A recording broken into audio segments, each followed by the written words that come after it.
I'm Jake Steve, and today I'm going to show you to make thin, crispy potato chips.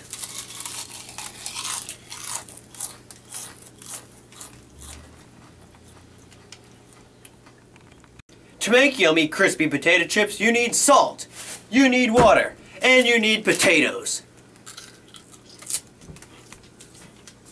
Now we're going to take a bowl of ice water and pour a liberal amount of salt in there. Alright. Now, you need to peel your potato. You're going to want to make nice thin slices, so you're going to want to take a potato peeler and whoosh, whoosh, whoosh, whoosh, whoosh. Something like this where you could just barely start to see through is perfect for a potato chip. You're going to put those slices into the ice water. And you're going to cut your whole potato up like that. Now you can do skin on, skin off, that is up to you. Once you start to cut your potato a bit and it starts to get near your fingers, you might want to cut the back end of the potato off and make it nice and flat. Then you can rest it down like a pedestal and that makes it easier to cut. Then you can keep on cutting. If it gets too hard, cut the skin off, because the skin makes it a lot harder to cut the potato. Once you cut the skin off, it'll be a lot easier to make your potato chips.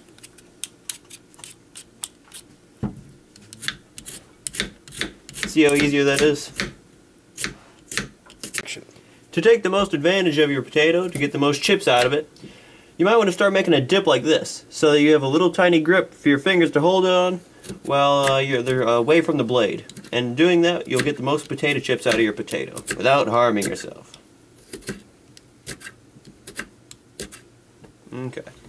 Oh. It doesn't matter what the shape of your potato slices are, as long as they're potato slices. As long as they're nice and thin, they'll fry up, no matter what shape they are. We're not worried about looks here, we're worried about taste. Taste is all we care about. Now as you can see, this finger grip method allowed us to use most of the potato. We just have this little hunk of skin left here, a little bit of meat inside, but not too much, nothing to fret about. Feel free to eat that raw if you like, because we're not going to fry it up, or you can just throw it away. But that's a waste, right? So you're going to put these into your ice water. Feel free to cut up as many potatoes as you like. Cut up a whole bag, cut up 5 bags, cut up a whole bushel full. That's alright. So you're going to take this ice water, just mix it in there a little bit, and then you're going to set that in the ice box to chill for 1 hour. Once your potato slices are almost done cooling, you're going to want to heat up some oil in a nifty little fry daddy like this up to 350 degrees. You can use whatever oil you like. You can use peanut oil, sunflower oil, canola oil, vegetable oil, donut oil, bacon oil. Don't use motor oil, please. That'd be bad. Okay? Action. Okay. If you don't happen to have a cool little fry daddy like that, you can always use an iron skillet or a Dutch oven such as this. It'll work just as good as that. You're going to want to fill the base with about 3/4 to 1 inch of oil.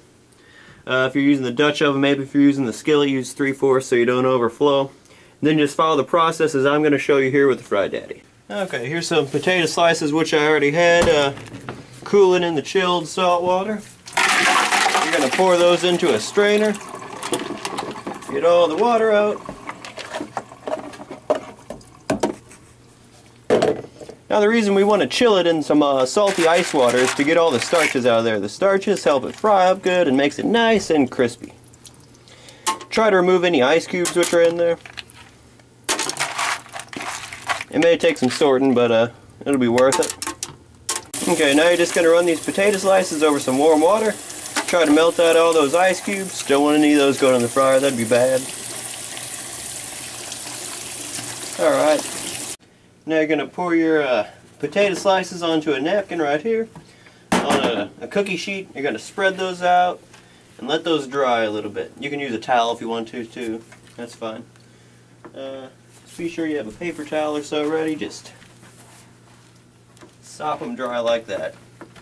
You might want to go through about 5 or 6 napkins here so that they're almost completely dry on the outside. You don't want any drops of water on the outside, otherwise you'll have a bad time with the oil.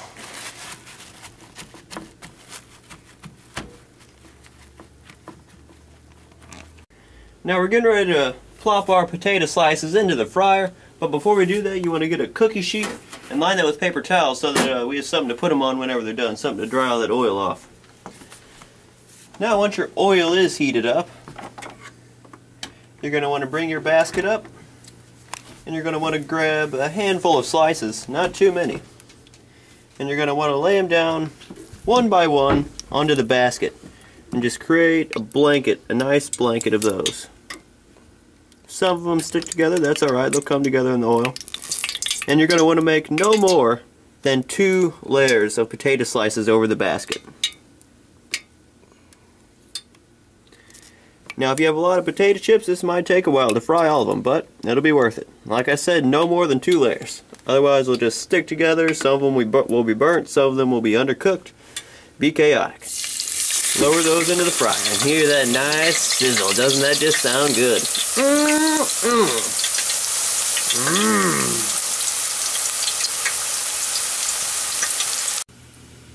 You're going to want to cook these potato chips until they're roughly brown, like light golden brown almost all the way through. That's about 4 minutes, depending on where you live, what elevation you're at and such. About 1.5 minutes through, you're going to want to flip the potato chips, and at about 3 minutes through, you're going to want to flip them again.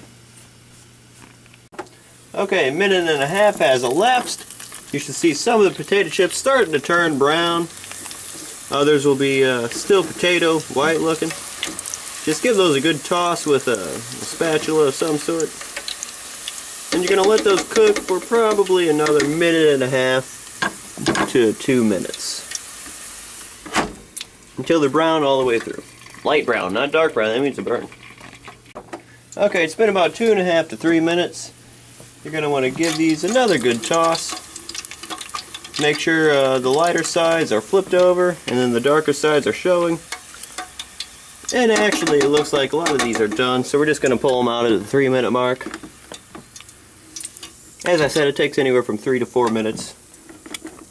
Just depending on how thin you sliced them and how big they are. So just let the oil drip off. Drip that off. We're going to bring our... That was bad. Now we're going to bring this tray over and pour those potato chips on there.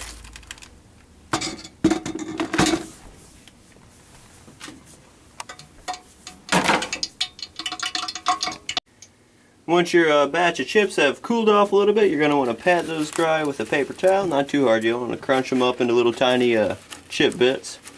So you're just going to damp those dry a bit, spread them out, and you're going to take a seasoning of your choice and pour it on the potato chips. I like to use salt. Sometimes people use paprika. Even a good Cajun seasoning like our specialty Crystal Spice works quite well in the potato chips.